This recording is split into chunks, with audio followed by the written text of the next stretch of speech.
Brangus broliai ir seserys, štai mūsų advento kelionė jau artėja prie pabaigos.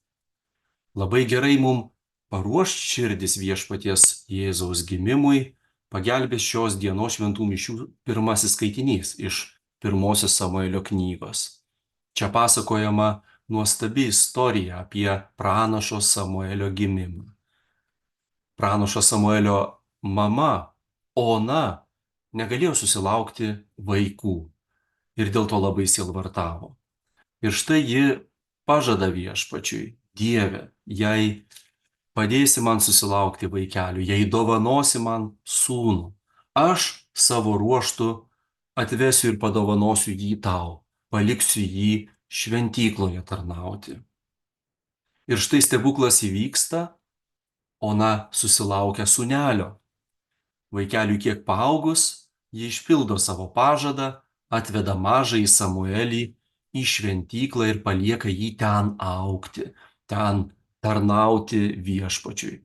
Be abejo, Ona aplanko savo sūnų karts nuo karto ir mato jo augimą viešpaties artumoje. Tad štai, kai dabar jau viešpaties gimtadienis taip priartėjo, norėtumėm jam, mūsų gelbėtojui, Jėzui, padovanoti kažką. Ir būtų labai gražu, kad pagalvotumėm apie savo gyvenimą. Ką aš savo gyvenime turiu, kas yra gero. Ir dažnai laikau tai savo nuosavybę, savo pastangų rezultatu. O greičiausiai tai yra dovana iš viešpaties.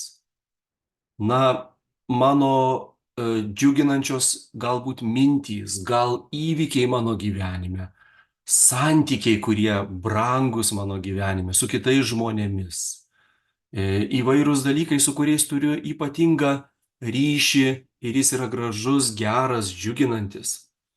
Kartais tai gali būti net ir kažkas, kas man yra skausminga, ko nesuprantu. Sakau, Dieve, kodėl tai mano gyvenime yra?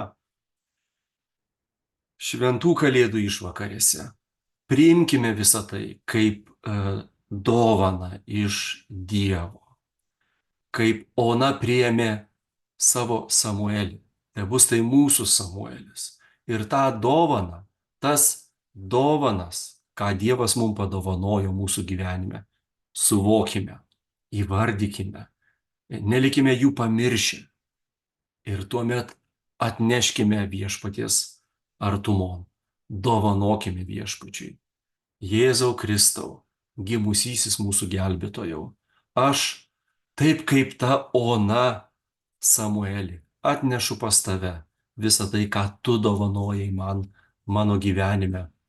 Nieko neturiu, ko nebūčiau gavęs su gimtadieniu viešpatie Jėzau. Kaip būtų nuostabu, jei galėtumėm tai padaryti. Tad to mums visiems ir linkiu.